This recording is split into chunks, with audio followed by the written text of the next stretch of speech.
ನೀವು ನೋಡ್ತಾ ಇದ್ರ ಸ್ಪೀಡ್ ಪ್ಲಸ್ ಕರ್ನಾಟಕ. ನಾನು ಐಶ್ವರ್ಯ ಕೂಡ. ಲವ್ ಯು ಮುದ್ದು ಅನ್ನುವಂತಹ ಸಿನಿಮಾ ಇದೇ ನವೆಂಬರ್ 7ನೇ ತಾರೀಕು ರಿಲೀಸ್ ಹಂತದಲ್ಲಿರುವಂತದ್ದು. ಇದರಲ್ಲಿ ನಾಯಕ ನಟಿಯಾಗಿ ನಟಿಸಿರುವಂತಹ ರೇಷ್ಮಾ ಅವ್ರ ನಮ್ಮ ಜೊತೆ ಅವ್ರನ್ನೇ ಮಾತಾಡ್ತಾ ಹೋಗ್ತೀನಿ. ಮ್ಯಾಮ್, ಮೊದಲೇದಾಗಿ ನಮಸ್ತೆ, ಹೇಗಿದ್ದೀರಾ? ನಾನು ಚೆನ್ನಾಗಿದ್ದೀನಿ, ನೀವ್ ಹೇಗಿದ್ದೀರಾ? ನಾನು ಕೂಡ ಚೆನ್ನಾಗಿದ್ದೀನಿ. ಮೊದಲೇದಾಗಿ ನಾನ್ ಕೇಳ್ಪಟ್ಟೆ ನೀವು ಹಾಸನ್ ಅವರು ಅಂತ, ಬಟ್ ನಿಮ್ನ ನೋಡಿದ್ರೆ ನೀವೆಲ್ಲೋ ಬೇರೆ ಹೊರದೇಶದವ್ರ ತರ ಕಾಣಿಸ್ತೀರಾ. ಇದು ಕಾಮೆಂಟಾ ಕಾಂಪ್ಲಿಮೆಂಟಾ ಅಂತ ಗೊತ್ತಾಗ್ಲಿಲ್ಲ ನನಗೆ. ಇಲ್ಲ, ನಂದು ಪಕ್ಕ ಹಾಸನ್, ಪ್ಯೂರ್ ಹಾಸನ್ ಹುಡುಗಿ ನಾನು. ಸೊ ಕನ್ನಡ ತುಂಬಾ ಚೆನ್ನಾಗಿ ಬರುತ್ತೆ. ಬಟ್ ನಾರ್ಮಲ್ ಆಗಿ ನೋಡಿದ್ರೆ ನೀವು ಆಕ್ಚುಲಿ ಹಾಸನ್ ಅವ್ರ ಅಂತ ಅನ್ಸಲ್ಲ. ಇವನ್ ನಿಮಗೆ ಯಾರು ಈ ಹಿಂದೆ ಏನಾದ್ರು ಹೇಳಿದ್ರೆ, ಕಾಂಪ್ಲಿಮೆಂಟ್ ಕೊಟ್ಟಿದ್ರೆ? ಹಾ, ಅಂದ್ರೆ ಸ್ವಲ್ಪ ಜನ ಹೇಳ್ತಾರೆ ಕನ್ನಡ ಬರುತ್ತೆ ಅಂತ ಅನ್ಸಲ್ಲ ಅಂತ, ಬಟ್ ನಾನ್ ಮಾತಾಡಿದ್ಮೇಲೆ ಗೊತ್ತಾಗುತ್ತೆ ಬಿಡು ಕನ್ನಡದವ್ರೆ ಅಂತ. ಲವ್ ಯು ಮುದ್ದು ಸಿನಿಮಾ ಕಡೆ ಬರೋದಾದ್ರೆ ಹೇಗ್ ಸಿಕ್ತಿ ಆಪರ್ಚುನಿಟಿ? ಮ್ಯಾನೇಜರ್ ಒಬ್ರು ಕಾಲ್ ಮಾಡಿದ್ರು, ರವಿ ಅಂತ. ಸೊ ಅವ್ರು ಕಾಲ್ ಮಾಡಿ ಬರಕ್ ಹೇಳಿದ್ರು, ಹೀಗೊಂದು ಕೆಮಿಸ್ಟ್ರಿ ಆಫ್ ಕರಿಯಪ್ಪ ಸಿನಿಮಾ ಮಾಡಿರೋ ಡೈರೆಕ್ಟರ್ ಮಾಡ್ತಿದ್ದಾರೆ ಅಂತ. ನಾನು ಮಲ್ಗಿದ್ದವಳು ಎದ್ದು ಹೋದೆ. ಬಿಕಾಸ್ ನಾವ್ ಎಷ್ಟೊಂದು ಆಡಿಷನ್ಸ್ ಕೊಡ್ತಿರ್ತೀವ, ನಮಗೆ ಕನ್ಫರ್ಮೇಶನ್ ಇರಲ್ಲ ಬರೋವರೆಗೂ. ಸೊ ಇದ್ದಿದ್ದೆ, ಹೋದೆ, ಮಾತಾಡ್ಕೊಂಡೆ, ಬಂದೆ. ಸೊ ಬಂದು ನನಗೆ ಏನು ಕಾಲ್ಸ್ ಬರಲಿಲ್ಲ. ಸೊ ಐ ಥಾಟ್ ಇದೇನು ಆಗಿಲ್ಲ ಬಿಡು ಅನ್ನೋ ತರ ಅನ್ಕೊಂಡೆ. ಆಮೇಲೆ ಮುಹೂರ್ತದ ಹಿಂದಿನ ದಿನ ನನಗೆ ಕುಮಾರ್ ಸರ್ ಕಾಲ್ ಮಾಡಿದ್ರು, ಇಲ್ಲಮ್ಮ ನೀವೇ ಫೈನಲ್ 100% ಫಿಕ್ಸ್ ಅಂತ. ನನಗೆ ಇನ್ನ ನಿಜನ ಸುಳ್ಳ ಏನು ನಂಬಕ್ಕೆ ಆಗ್ತಿಲ್ಲ ನಿಜವಾಗ್ಲು. ನಾಳೆನೆ ಮುಹೂರ್ತ ಅಂತ ಅಂದ್ರು. ಸೊ ನಾನು ನಮ್ಮ ಮನೇಲೂ ಹೇಳಿಲ್ಲ, ಮುಹೂರ್ತಕ್ಕೆ ನಮ್ಮ ಮನೆಯವ್ರು ಯಾರು ಬಂದಿಲ್ಲ. ಮುಹೂರ್ತಕ್ಕೆ ಹೋಗಿ ಬಂದ್ಮೇಲೆ ನನಗೆ ಗೊತ್ತಾಯ್ತು, ಹಾ ನಾನೇ ಫಿಕ್ಸು, ಇವಾಗ ಹೇಳ್ಬೋದು ಅಂತ. ಅವಾಗ ಕಾಲ್ ಮಾಡಿ ಮನೇಲೆ ಹೇಳಿದೆ. ಸೊ ಇದೊಂಥರ ಸರ್ಪ್ರೈಸ್ ಅಂಡ್ ಮಿರಾಕಲ್ ತರ ನನಗೆ. ಸಿನಿಮಾ ಅಂತ ಬಂದಾಗ ಒಂದಷ್ಟು ಮನೆಗಳಲ್ಲಿ ಸಪೋರ್ಟ್ ಇರಲ್ಲ. ಸೊ ನಿಮ್ಮ ಮನೇಲಿ ಯಾವ ರೀತಿ ಇತ್ತು ಸಪೋರ್ಟ್?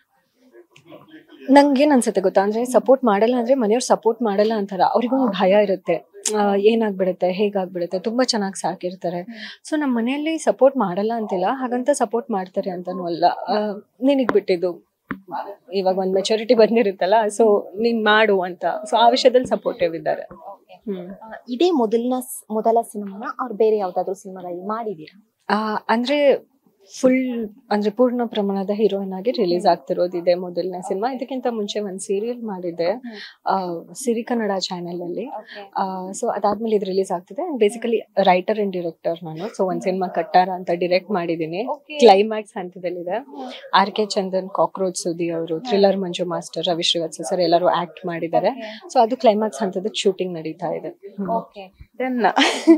ಆಕ್ಚುಲಿ ನೋಡಿ, ಎಲ್ಲದನ್ನು ಒಂದೇ ಒಂಥರ ಟಿಫಿನ್ ಬಾಕ್ಸ್ ಅಲ್ಲಿ ಹಾಕ್ದಂಗಿದೆ. ಓಕೆ, ಏನು ಅಂತ ಅಂದ್ರೆ ಇವಾಗ ಸಿನಿಮಾಗಳಲ್ಲಿ ಇದ್ರಲ್ಲಿ ಹೀರೋಯಿನ್ ಆಗಿ ಮಾಡಿದಿರಾ, ಆ ಕಡೆ ಸೈಡ್ ಡೈರೆಕ್ಟರ್ ಮಾಡಿದಿರಾ, ಯಾವ್ದು ಒಂದ್ ತಕಡಿಲಿ ಹಾಕಿ ಹೋಗಿದ್ರೆ ಯಾವ್ದು ಬೆಸ್ಟ್ ಅನ್ಸುತ್ತೆ? ಎರಡೂ ಬೆಸ್ಟ್. ಹೌದು, ಅಂದ್ರೆ ಎರಡಕ್ಕೂ ಅದ್ರದ್ದು ಬೇರೆ ಬೇರೆ ಆದ ರೀತಿದು ಒಂದಿರುತ್ತಲ್ಲ, ಹಂಗ ಹೇಳಕ್ಕಾಗಲ್ಲ. ಎರಡು ಕಣ್ಣಲ್ಲಿ ಯಾವ ಕಣ್ಣು ಇಷ್ಟ, ಹೆಂಗ್ ಹೇಳೋದು. ಸೊ ಎರಡು ಇಂಪಾರ್ಟೆಂಟ್. ಅಂದ್ರೆ ಎರಡು ಬೇರೆ ಬೇರೆ ತರ ಖುಷಿ ಅನ್ನೋದ್ಕಿಂತ ನೆಮ್ಮದಿ ಕೊಡ್ತಿದೆ ನನಗೆ ಲೈಫ್ ಅಲ್ಲಿ. ನಿಮಗೆ ಅಂತಾನೆ ಯಾವ್ದಾದ್ರು ಕತೆನ ಬರ್ದಿದ್ದೀರಾ ನೀವೇ? ಇಲ್ಲ, ನನಗೆ ಅಂದ್ರೆ ಬೇರೆಯವ್ರಿಗೆ ಅಂತಲ್ಲ, ಕತೆ ಬರಿಬೇಕಾದ್ರೆ ನನಗೆ ಬೇರೆಯವ್ರಿಗೆ ಅಂತ ಯೋಚನೆ ಮಾಡಲ್ಲ ನಾನು. ಕತೆ ಬರ್ದಾದ್ಮೇಲೆ ಅದ್ ಯಾರಿಗ್ ಸೂಟ್ ಆಗತ್ತೆ ಅಂತ ಯೋಚನೆ ಮಾಡ್ಬೋದು ಅಷ್ಟೇ. ಅಂದ್ರೆ ಇವೇನು ಹಿಂದೆ ಎಲ್ಲ ಹೇಗಾಯ್ತು ಅಂದ್ರೆ ಟಕ್ ಅಂತ ನೆನಪು ಬಂತಂದ್ರೆ ಆ ಕತೆಗಳನ್ನ ಬರ್ದಿರೋರು. ನೀವ್ ಹೇಗೆ, ಯಾವಾಗಿಂದ ಸ್ಟಾರ್ಟ್ ಮಾಡಿದ್ರಿ ಈ ರೈಟಿಂಗ್ ಸ್ಕಿಲ್ನ? ನನಗೆ ನಾನು ಚಿಕ್ಕವಳಿದ್ದಾಗಿಂದನು, ಅಂದ್ರೆ 6th 7th ಅಲ್ಲಿ ಇದ್ದಾಗಿಂದನು ಸ್ಕೂಲಲ್ಲಿ ಪ್ಲೇಸ್ ಆಗ್ತಾ ಇತ್ತಲ್ಲ, ಸೊ ಅದನ್ನ ಡಿರೆಕ್ಟ್ ಮಾಡ್ತಿದ್ದೆ. So I used to write ಆವಾಗ. ಅಂದ್ರೆ ಇವಾಗ ಯೂಶಲಿ ನಾವು ಅಂದ್ರೆ ರೋಮಿಯೋ ಜೂಲಿಯಟ್ ಇರ್ಬೋದು, ಅಥವಾ ಬೇರೆ ಬೇರೆ ಸ್ನೋ ವೈಟ್ ಸ್ಟೋರೀಸ್ ಇರ್ಬೋದು, ಮಾಡ್ಬೇಕಾದ್ರೆ ಆ ಬುಕ್ ಓದಿ ಅದನ್ನ ಹೆಂಗೆ ಪ್ಲೇ ಮಾಡ್ಬೋದು ಅನ್ನೋದನ್ನ ಮಾಡ್ತಿದ್ದೆ. ಸೊ ಇಷ್ಟ ಆಯ್ತು. ಬರ್ತಾ ಬರ್ತಾ ಇಂಜಿನಿಯರಿಂಗ್ ಬರ್ತಾ ನಂಗೆ ಅನಿಸ್ತಿತ್ತು, ಓಕೆ ಶಾರ್ಟ್ ಮೂವಿ ಮಾಡ್ಬೋದು. ಸೊ ಆ ಥರ ನಾನು ಬರಿಬೇಕಾದ್ರೆ ಅಂದ್ರೆ ಗೊತ್ತಿಲ್ಲ, ಅದು ಒಂದು ಸ್ಟ್ರೈಕ್ ಆಗುತ್ತೆ, ನಮ್ಗೊಂದು ಅನ್ಸುತ್ತೆ ಓಕೆ ನಾನು ಇದನ್ನ ಮಾಡ್ಬೇಕು ಅಂತ. ಸೊ ಅದ್ರ ಸುತ್ತ ನಾವು ಹೆಣ್ಕೊಂಡು ಹೋಗ್ತೀವಿ ಅಂತ ನಂಗೆ ಅನ್ಸುತ್ತೆ. ಇವೇನ್ ಹೇಗಾಗುತ್ತೆ ಅಂದ್ರೆ ಮನೆಗಳಲ್ಲೆಲ್ಲ ಇವೇನು ನಟನೆ ಅಂದ್ರೆ ಓಕೆ ಅಂತ ಮನೇಲಿ ಸಪೋರ್ಟ್ ಫುಲ್ ಮಾಡಿದ್ದಾರೆ. ಇವಾಗ ಡೈರೆಕ್ಷನ್ ಅಂತ ಬಂದಾಗ ಸಿನಿಮಾಗಳ ಆಪರ್ಚುನಿಟಿಗಳು ಇವೇನ್ ಈಗ ಇಂಡಸ್ಟ್ರಿಯಲ್ಲಿ ಹೇಗಾಗಿದೆ, ಆಪರ್ಚುನಿಟಿಗಳು ಸ್ವಲ್ಪ ಕಮ್ಮಿ ಆಗಿರೋದ್ರಿಂದ ಸೊ ನಿಮಗೆ ಅನ್ಸಿಲ್ವಾ ಇವಾಗ ಓಕೆ ಡೈರೆಕ್ಷನ್ ಬೆಸ್ಟ್ ಅಂತ? ಇನ್ನ ಆ ಪರಿಸ್ಥಿತಿ ಬಂದಿಲ್ಲ. ಸೊ ಇಲ್ಲಿವರೆಗೂ ಅನ್ಸಿಲ್ಲ. ಈ ಎರಡು ಬೆಸ್ಟ್ ಅಂತಾನೆ ನನಗೆ ಅನ್ಸುತ್ತೆ. ಎರಡು ಬೇಕು. ನೀವೀಗ ಬೇರೆ ಹೀರೋಯಿನ್ಗಳಲ್ಲೆಲ್ಲ ಕೇಳ್ಪಟ್ಟಿರ್ತೀರ, ಟಿವಿ ಚಾನಲ್ಗಳೆಲ್ಲ ಬಂದಿರುತ್ತಲ್ವಾ, ಸೊ ಹಂಗಾಗಿ ಆ ರೀತಿ ಅಂದ್ರೆ ಎಲ್ರದ್ದು ಅವ್ರದ್ದು ಸಪ್ರೇಟ್ ಪಾಯಿಂಟ್ ಆಫ್ ವ್ಯೂ ಇರುತ್ತೆ ಅಂಡ್ ಒಂದು ಅಪ್ರೋಚ್ ಇರುತ್ತೆ ಲೈಫಿಗೆ. ಸೊ ಮೇ ಬಿ ನನಗ ಸಿಚುವೇಶನ್ ಬರೋವರೆಗೂ ಅಥವಾ ಆಗೋವರೆಗೂ ನಾನು ಅದ್ರ ಬಗ್ಗೆ ಯೋಚನೆ ಮಾಡಕ್ ಹೋಗಿಲ್ಲ. ಬಿಕಾಸ್ ಅದು ಅವ್ರ ಲೈಫ್, ಇದು ನಮ್ ಲೈಫ್ ಅನ್ನೋ ತರ ಅಷ್ಟೇ. ಈಗ ಲವ್ ಯು ಮುದ್ದು ಸಿನಿಮಾದಲ್ಲಿ ಒಂದು ನೈಜ ಘಟನೆನ ಇಟ್ಕೊಂಡ್ ಬಂದಿದ್ದೀರಾ. ಸೊ ಆ ಘಟನೆ ಒಂದು ಕೇಳಿದಾಗ, ಆ ಕತೆ ಕೇಳಿದಾಗ ಹೇಗೆ ಅನ್ನಿಸ್ತು? ನನಗೆ ಫಸ್ಟ್ ನಾನು ಬಂದಾಗ ನಾನು ಹೇಳ್ದಂಗೆ ಸರ್ ನಂಗೆ ಒಂದು ರೀಲ್ ತೋರಿಸಿದ್ರು. ಅದನ್ನ ತೋರಿಸಿದ ತಕ್ಷಣ ನನಗೆ ನಾನು ಮಾಡಬೇಕಿದು ಅಂತ ಫಿಕ್ಸ್ ಆಯಿತು. ಯೂಶಲಿ ಹುಡುಗಿರಿಗೆ ಕೂದಲು ಕಟ್ ಮಾಡೋದು ಎಷ್ಟು ಬೇಜಾರಾಗುತ್ತೆ ನಿಮಗೆ ಗೊತ್ತಿರುತ್ತೆ.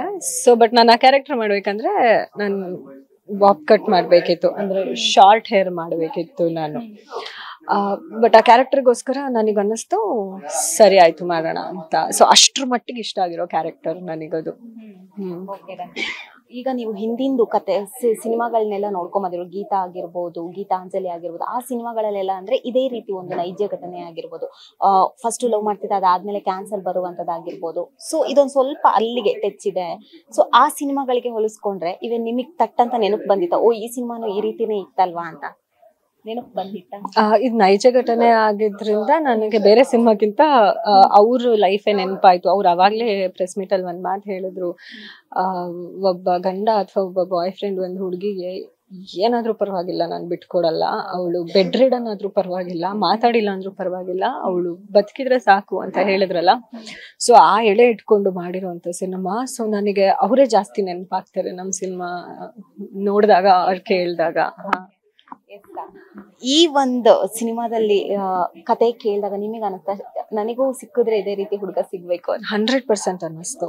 ಎಲ್ಲರಿಗೂ ಅನ್ಸುತ್ತೆ ಅದು. ನೀವು ಸಿನಿಮಾ ನೋಡಿದಾಗ ನಿಮಗೂ ಅನ್ಸುತ್ತೆ ಈ ತರದ್ ಒಂದ್ ಪ್ರೀತಿ ನಂಗೂ ಜೀವನದಲ್ಲಿ ಬೇಕು ಅಂತ. ಹೋಪ್ಸು ನಮ್ಮಿಬ್ರಿಗೂ ಸಿಗ್ಲಿ.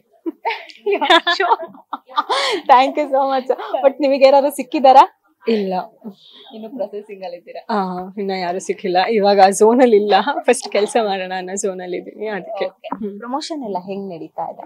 ತುಂಬಾ ಚೆನ್ನಾಗಿ ನಡೀತಿದೆ. ಜೆನ್ಯೂನ್ ಆಗಿ ಎಲ್ಲರೂ ಸಿನಿಮಾ ನೋಡಿ ಅಥವಾ ಸಿನಿಮಾ ಟ್ರೈಲರ್ ನೋಡಿದ್ಮೇಲೆ ಥ್ಯಾಂಕ್ ಯು ನಿಮ್ಗೂನು, ಎಲ್ಲರೂ ಬಂದು ಸಪೋರ್ಟ್ ಮಾಡ್ತಾ ಇದ್ದೀರಾ. ಅಂಡ್ ಅದ್ ಹೇಳ್ತೀವಲ್ಲ, ಒಂದ್ ಒಳ್ಳೆ ಸಿನಿಮಾ ಅದಕ್ಕೆ ಏನ್ ಬೇಕು ಅದೇ ಮಾಡಿಸ್ಕೊಂಡ್ಬಿಡುತ್ತೆ ಅಂತ. ಅದು ನನಗೆ ಈ ಸಿನಿಮಾದಲ್ಲಿ ಅರ್ಥ ಆಗ್ತಿದೆ. ಅಂದ್ರೆ ಯೂನಿವರ್ಸ್ ಎಲ್ಲ ಮಾಡ್ತಿದೆ ಅನ್ನೋದು ನನಗೆ ಫೀಲ್ ಆಗ್ತಿದೆ. ಅದು ನಿಮ್ಮ ಕೋ ಆರ್ಟಿಸ್ಟ್ ಸಿದ್ದು ಅವ್ರ ಬಗ್ಗೆ ಏನ್ ಹೇಳ್ತೀರಾ? Siddu is such a wonderful human being. ಅಂದ್ರೆ ಇವಾಗ ನಾನು ಒಂದೊಂದ್ಸತಿ ಅಂದ್ರೆ ಯಾರೇ ಆಗ್ಲಿ, ಎಲ್ರು ಒಂದೊಂದ್ಸತಿ there is one point of time ಎಲ್ಲಿ ಸ್ವಲ್ಪ ಸಪ್ರೇಟ್ ಆಗಿ ಲೋನ್ಲಿ ಟೈಮ್ ಬೇಕು ಅಥವಾ ಮೂಡ್ ಆಫ್ ಆಗೋದಿರುತ್ತೆ. ನಾನ್ ಸಿದ್ದು ನೋಡೇ ಇಲ್ಲ. Is like hyper active person. ಅವರು ಬೆಳಿಗ್ಗೆ ಬಂದ್ರು ಅಷ್ಟೇ ಸೆಟ್ಟಿಗೆ ಎಲ್ಲರಿಗೂ ಒಂದ್ ಕಡೆಯಿಂದ ಹಾಯ್ ಗುಡ್ ಮಾರ್ನಿಂಗ್ ಮಾಡ್ಕೊಂಡ್ ಬರ್ತಾರೆ. ಯಾವಾಗ್ಲೂ ನಗಿಸ್ತಾ ಇರ್ತಾರೆ. ಅಂಡ್ ಅವ್ರ ಜೊತೆ ಅವ್ರೊಂದು ಕಂಫರ್ಟಬಲ್ ಲೆವೆಲ್ ಕ್ರಿಯೇಟ್ ಮಾಡ್ಕೊಡ್ತಾರೆ ಆಕ್ಟ್ ಮಾಡೋದಕ್ಕೆ. ಬಿಕಾಸ್ ತುಂಬಾ ಇಂಪಾರ್ಟೆಂಟ್ ಆಗುತ್ತೆ ಅದು. ನಾವು ರಿಹರ್ಸ್ ಎನ್ಸಿದ್ದು ನಂಗೆ ಮುಂಚೆ ಪರಿಚಯನೇ ಇರಲಿಲ್ಲ, ನಾವ್ ಯಾವತ್ತೂ ಮೀಟೇ ಮಾಡಿಲ್ಲ. ಸೊ ನಾವು ಮೀಟ್ ಮಾಡಿದ್ದೆ ರಿಹರ್ಸಲ್ ಅಲ್ಲಿ. ಸೊ ಆ 10 days ಅಲ್ಲೇ ನನ್ ಸಿದ್ದು ಇರ್ಬೋದು, ಕುಮಾರ್ ಸರ್ ಇರ್ಬೋದು, ಒಂದು ಕಂಫರ್ಟಬಲ್ ಎನ್ವಿರಾನ್ಮೆಂಟ್ ನ ಕ್ರಿಯೇಟ್ ಮಾಡ್ಕೊಟ್ರು. I am very happy. Shooting set ಅಲ್ಲಿ ಕಳೆದಂತ ಯಾವ್ದಾದ್ರು ಒಂದು ನಿಮಗೆ ತುಂಬಾ ಖುಷಿ ಕೊಟ್ಟಂತಹ ಘಟನೆನ ಶೇರ್ ಮಾಡೋದಾದ್ರೆ? ನಾನು ಇದನ್ನ ಎಲ್ಲಾ ಕಡೆ ಹೇಳಿದೀನಿ, ಬಟ್ ಇಲ್ಲೂ ಹೇಳ್ತೀನಿ, ಯಾಕಂದ್ರೆ ನಂಗೆ ಅದೇ ಫೇವ್ರೇಟ್ ಇನ್ಸಿಡೆಂಟ್. ನನ್ ಕಣ್ಣು ಆಕ್ಚುಲಿ ಇದು ಗ್ಲಿಸರಿನ್ಗೆ ಸೆನ್ಸಿಟಿವ್ ಇಲ್ಲ, ಸಡನ್ ಆಗಿ ಬರಲ್ಲ ನೀರು. ಸೊ ಬಿಗಿನಿಂಗ್ ಅಲ್ಲಿ ಒಂದ್ 2 ದಿನ ಹೆಂಗಾಗ್ತಿತ್ತು ಅಂದ್ರೆ ಎಷ್ಟು ಹಾಕಿದ್ರು ಬರ್ತಿಲ್ಲ glycerin. There is one scene second half ಅಲ್ಲಿ ನೋಡಿದಾಗ ಮೇ ಬಿ ಎಲ್ರಿಗೂ ಗೊತ್ತಾಗುತ್ತೆ. ಒಂದ್ ಸೀನ್ ಇದೆ ಎಲ್ಲಿ ಮ್ಯೂಸಿಕ್ ಇತ್ತು ಅಂಡ್ ಆ ಮೂಡ್ ಇತ್ತು. ನಾನು ಸಿದ್ದು ಬಿಗಿನಿಂಗ್ ಇಂದ ಮೂಡ್ ಇತ್ತು.